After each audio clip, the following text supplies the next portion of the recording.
இவ்வளவத்தையும் பறைசாற்றி நிற்கின்ற 1000 வருஷங்களுக்கு முன்னாலே எங்களிடம் இருந்த கலை நுட்பம், நிர்வாகத்திறன், மற்றது கட்டிடக்கலை நுட்பம், மற்றது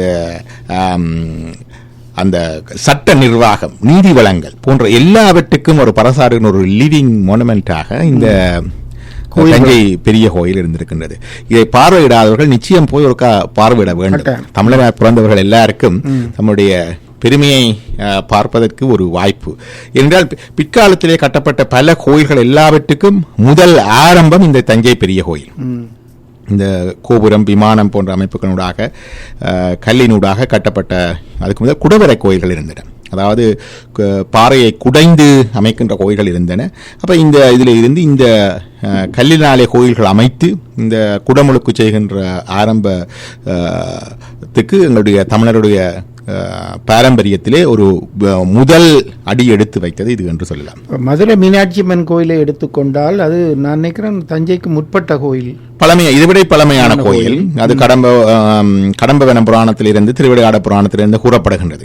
அது பல ஆண்டுகளாக பல மன்னர்கள் அதை மீண்டும் மீண்டும் கட்டி எழுப்பி கொண்டு வந்த கோயில். அது மதுரை மீனாட்சி அம்மன் கோயில்.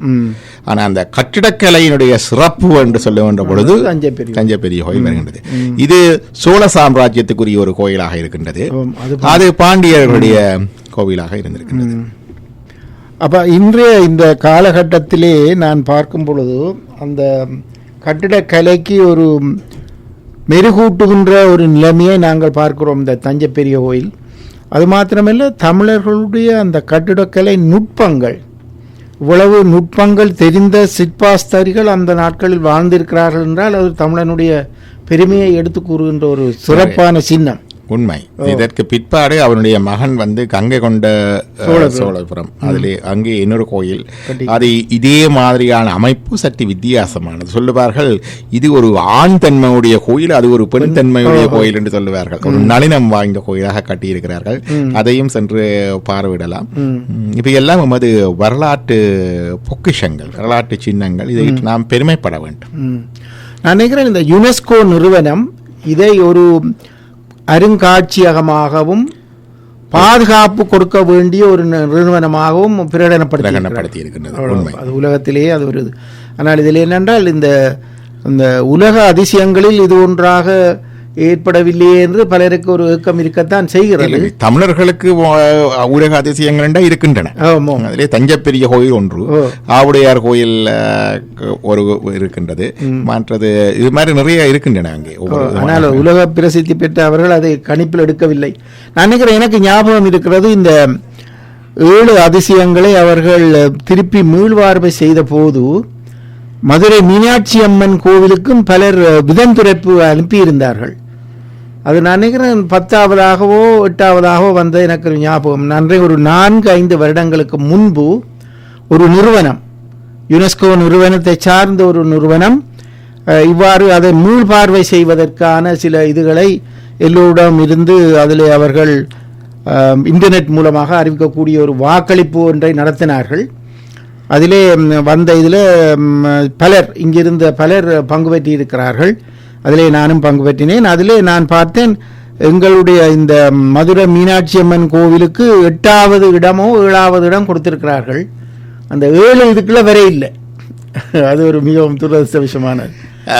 சுரதிர்ஷ்டவசமான சொல்ல முடியாது. இந்த உலக அதிசயங்கள் எல்லாம் பெரிய அதிசயம் இறைவன் வெளிப்பட்டு நின்று தோன்றி அருள் செய்த இடங்கள் எங்களுக்கு. அப்ப அந்த இடங்கள் எல்லாம் எங்களுக்கு புனித ஸ்தலங்கள். அவர்கள் 7 வண்டர்ஸ் ஒரு சுற்றுலா தலங்களாக இருக்கலாம், ஆனா இவை எங்களுக்கு ஆன்மீக உயிர் ஊட்டுகின்ற தலங்கள். Recharges spirituality. தல யாத்திரை போயிட்டு வந்தவர்கள் சொல்லுவார்கள், அங்க போயிட்டு வந்தால் ஒரு புத்துணர்ச்சி இருக்கின்றது இந்த தலங்களுக்கு. எத்தனையோ ஆண்டுகளாக அந்த வைப்ரேஷன்ஸ் என்று சொல்லுவார்கள். அதாவது பல ஆண்டுகளாக எத்தனையோ ஞானியர்கள், தபசிகள், சித்தர்கள் வலம் வந்து வழிபட்டு வேண்டி நின்ற இடம். அப்ப அங்கே போகின்ற பொழுது அந்த வைப்ரேஷன்ஸ் எங்களை ஆட்கொள்ளுகின்றது. அதுதான் இந்த ஸ்பிரிச்சுவல் வைப்ரேஷன் தான் இந்த தீர்த்த யாத்திரையுடைய நோக்கம். அதுதான். ஆகவே இந்த தல யாத்திரை அல்லது தீர்த்த யாத்திரை செய்பவர்கள் இதை கணக்கில் எடுத்துக்கொள்ள வேண்டும். இப்படியான தலங்களுக்கு போகின்ற பொழுது அங்கே இந்த தல வரலாறுகளை கேட்டு அறிந்து கொள்ள வேண்டும். அந்த வழிபாடு செய்கின்றதோடு அந்த வரலாறுகளையும் கேட்டு அறிந்து போவது நல்ல. அவசரமாக போய் பூஜை பார்த்து விட்டு ஒரு நாளிலே 4-5-10 இடங்கள் என்று சென்று வரும்பொழுது இந்த வாய்ப்பு கொஞ்சம் குறைகின்றது. ஆகவே சில கோயில்களிலே நாங்கள் தங்கி நின்று ஒரு சில மனத்தியாலங்களாக செலவழித்து அந்த கோயில்களை பூஜை செய்வர் அல்லது அதற்குரிய கைடு அவர் மூலமாக அந்த கோயில் பற்றிய சரித்திரங்கள் முக்கிய பிரசித்தி வாய்ந்த இடங்களை பற்றி அறிந்து வருவது நல்ல. எங்களுக்கு பிள்ளைகளையும் அப்படி சென்றுகின்ற பொழுது இதை பற்றி அறிவுறுத்தி வருவது அவர்களுக்கும் இதை பற்றி அறிவதற்கு ஒரு நல்ல வாய்ப்பை அளிக்கக்கூடியதாக இருக்கும். இப்போ நீங்கள் டாக்டர் இந்த இதை பற்றி சொல்லலாம்னு நினைக்கிறேன். நீங்கள் இப்போ எங்களுடைய நவராத்திரி நவராத்திரி என்றால் 9 நாட்கள் பூசை என்றும் இந்த தடவை அது ஒரு நாள் குறைந்து வருகிறது. இப்போ அதை பற்றி ஒரு விளக்கத்தை நீங்கள் சொன்னால் நேர்களுக்கு அது நல்ல ஒரு தகவலாக இருக்கும்னு நினைக்கிறேன். நவம் என்றால் 9. இந்த நவராத்திரியை தேவிக்குரிய விரதங்களில் ஒன்றாக ஆறுமுனாளர்கள் சைவ வினாவிலே குறிப்பிட்டிருக்கின்றனர். அவர் சொல்லுகிறார், புரட்டாதி மாசத்திலே சுக்லபட்சம் என்றால் வளர்புரை, வெக்சிங் மூன், அந்த சுக்லபட்ச பிரதமை என்பது ஒவ்வொரு திதி என்று எங்களுக்கு கொண்டு இருக்கின்றது. இப்போ உங்களுக்கு நாள் இருக்கிற மாதிரி திதி என்று இருக்கின்றது. திதி என்று சொன்னால் இது சந்திரனுடைய சஞ்சாரத்தை வைத்து இந்த திதி கணக்கிடப்படுவது வழமை. அப்போ எங்களுக்கு சந்திரனுடைய சஞ்சாரங்கள் 15 திதிகள் இருக்கின்றன. இந்த 15 திதிகள் என்று சொல்லுகின்ற பொழுது இப்போ இந்த நிலவு எங்களுக்கு தெரியும் வானத்திலே வளர்ந்து கொண்டும் தேய்ந்து கொண்டும் போகின்றது. அந்த தேய்பிறையாக தேய்ந்து அந்த மூன் அல்லது வானத்திலே சந்திரனை காண முடியாத நாளைக்கு நாங்கள் அமாவாசை என்று சொல்லுவோம். அமாவாசையிலே சந்திரனுக்கு ஒரு கலை, அதாவது முட்டாக இல்லாமல் போய்விடவில்லை, ஒரு வித்து இருந்தால் தான் அதிலிருந்து வரும், முட்டும் இல்லாமல் போய்விடவில்லை, ஒரு கலை என்று. ஆங்கிலத்திலேயும் அதை அழகாக சொல்லுவார்கள், நியூ மூன். நோ மூன் என்று சொல்லுவதில்லை, நியூ மூன் என்று சொல்லுவார்கள். அது அந்த ஒரு கலை இருக்கிற அந்த அமாவாசைக்கு அடுத்த நாள் முதலாம் பிரதமை. அந்த அமாவாசைக்கு அடுத்த பிரதமை தொடக்கம் வருகின்ற 9 நாட்கள் இறைவியை அல்லது சக்தியை வீட்டிலே கும்பம் வைத்து வழிபட்டு வர வேண்டும் என்று சொல்லப்பட்டிருக்கின்றது. அப்ப இந்த நாட்களில் என்ன செய்ய வேண்டும் என்ற நாங்கள் நவராத்திரி தொடங்குகின்ற பிரதமை 8ஆம் தேதி வெள்ளிக்கிழமை வீட்டிலே சுத்தம் செய்து மச்ச மாம்சம் சமைப்பவர்கள் அவற்றை ஒதுக்கி இந்த வீட்டிலே சுத்தம் செய்து கும்பத்தை ஸ்தாபிக்க வேண்டும். அப்போ கும்பம் ஸ்தாபிக்கின்ற பொழுது எல்லாருக்கும் தெரியும், ஒரு தட்டம் அல்லது வாழையில வைத்து அதிலே அரிசி அல்லது நெல் பரப்பி நிறைகுடம் வைத்து தேங்காய் வைத்து மாவிலை வைத்து தண்ணீர் ஊற்றி அந்த புஷ்பம் வைத்து அந்த இடத்திலே அந்த கும்பத்திலே அம்பாள் எழுந்தள்ளும்படியாக பிரார்த்தித்துக் கொள்ள வேண்டும். அப்ப இந்த 9 நாளும் இந்த கும்பத்திலே அம்பாள் இருப்பதாக பாவித்து வழிபட்டு வர வேண்டும். 9 நாளும் இயலுமான வரைக்கும் ஏதாவது ஒன்றாயினும் அந்த ஆளுக்கு செய்து படைக்க வேண்டும். அமுது, கடலை, அவல், சர்க்கரை பொங்கல், வெண்பொங்கல், அல்லாவிட்டால் ஒரு கற்கண்டு கலந்து காய்ச்சிய பாலண்டால் இயலுமான வரைக்கும். அம்பாளுக்கு பாயாசம் மிகுந்த பிரியமானது. லலிதா சகஸ்ரநாமத்திலே ஒரு நாமம் பாயாசான பிரியாயை நமக. அவள் பாயாசத்துக்கு பிரியம் என்று சொல்லி அப்படி அவள் விருப்பமான ஏதாவது ஒன்றை வைத்து இயலுமான வரைக்கும் வழிபட வேண்டும். ஏதாவது ஒரு ஸ்தோத்திரம் துதி என்றாலும் சொல்லி வழிபட வேண்டும்.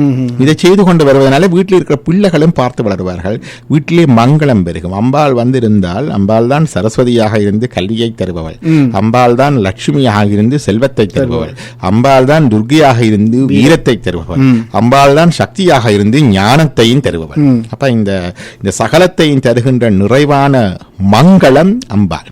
வீடு அந்த ஆஸ்பிஷியஸா இருக்க வேண்டும் என்று சொன்னால் இந்த அம்பாளுடைய பிரசன்னம் வீட்டிலே இருக்க வேண்டும். ஆகவே இதை வழிபட வேண்டும். இதை கும்பத்திலே ஸ்தாபித்து பிறகு ஒவ்வொரு நாளும் அதற்கு இந்த ஒரு தோத்திரம் என்றாலும் சொல்லி அபிராமி அந்தாதில் இருந்த ஒரு பாடலோ அல்லது ஏதாவது ஒரு சக்தி பாடலோ சொல்லி வழிபட்டு வர வேண்டும். நேரம் உள்ளவர்கள் இந்த நேரம் காலங்களிலே அம்பாளுக்கு மகா நைவேத்தியம் என்று சொல்லி அரிசி கலந்த அரிசி சோறோ அப்படிப்பட்ட இது வைக்கலாம். அடுத்தது முந்தி சொன்ன பஞ்ச உபசார பூஜை, தூபம், தீபம், புஷ்பம், நைவேத்தியம் போன்ற அந்த பஞ்ச உபசாரங்களையும் கொடுத்து அம்பாளுக்கு பூஜை செய்து வழிபடலாம். பாராயணமாக அபிராமி அந்தாதி பாடல்கள், அபிராமி பட்டர் பாடிய 100 பாடல்கள் அந்த பாடல்கள் ஒவ்வொன்றும் நிறைந்த பொருளும் அர்த்தமும் உடையவை. ஒவ்வொரு பாடலும் மந்திரத்துக்கு ஒப்பான தனம் தரும் கல்வி தரும் என்ற பாடல்கள் இருந்து நிறைய பாடல்கள் இருக்கின்றன. அந்த பாடல்களை முழுமையாகவோ அல்லது ஒவ்வொரு நாளும் கொஞ்சம் கொஞ்சமாக பாடி பாடி முடிக்கலாம். முதலாவது பாட்டை பாடி அதுக்கப்புறமாக அந்த ஒரு நாளைக்கு 20 பாடலோ 10 பாடலோ பாடி முடித்து விட்டால் அடுத்த நாள் முதல் நாள் பாடி எந்த பாடலை முடித்தோமோ அந்த பாடலை மீண்டும் பாடி தொடங்கி அடுத்த நாள் முடித்து அப்படி கடைசி நாளாக முடிக்கலாம்.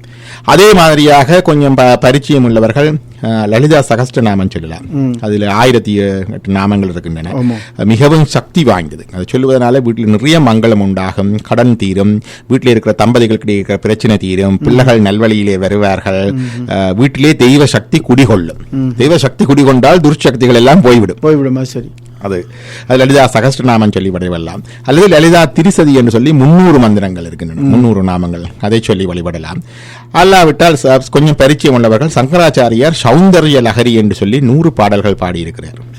சங்கராச்சாரியார் அபிராமி அந்தாதி பாடல்களுக்கு ஒப்பான பாடல்கள் அவை. அந்த பாடல்கள் பாடி வழிபடலாம். இப்படி உங்களுக்கு விருப்பமான பாரதியாருடைய பாடல்கள் இருக்கின்றன. ஓம் சக்தி ஓம் அந்த பாடல்கள் இருக்கின்றன. அடுத்ததாக வீட்டிலே இருக்கிறவர்கள் பிள்ளைகள் எல்லாருடைய பிள்ளைகளும் இன்றைக்கு பார்த்தால் மியூசிக் படிக்கிறார்கள், சங்கீதம் படிக்கிறார்கள், பரதநாட்டியம் படிக்கிறார்கள்.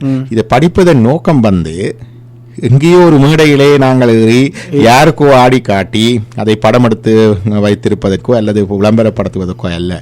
கலைகளுடைய முக்கிய நோக்கம் இறைவனுக்கு அர்ப்பணிப்பது. அப்ப இந்த நாட்களிலே வீட்டிலே இந்த பிள்ளைகளை அவருடைய ஆடையை உரித்து அலங்காரப்படுத்தி இந்த சுவாமிக்கு இந்த கும்பத்துக்கு முன்னாலே அவருடைய நாட்டியத்தையோ அல்லது பாடல்களையோ பாட பண்ணி வந்தால் இந்த கலையும் இறைவனுக்கு அர்ப்பணமாகின்ற ஒரு முக்கிய நல்ல பயன் கிடைக்கின்றது. இந்த பிள்ளைகளுடைய கலை வளர்ச்சியை நன்கு விருத்தி அடையும். அது உண்மையான சிறப்பாக செய்யப்படுகிறது தமிழ்நாட்டிலே.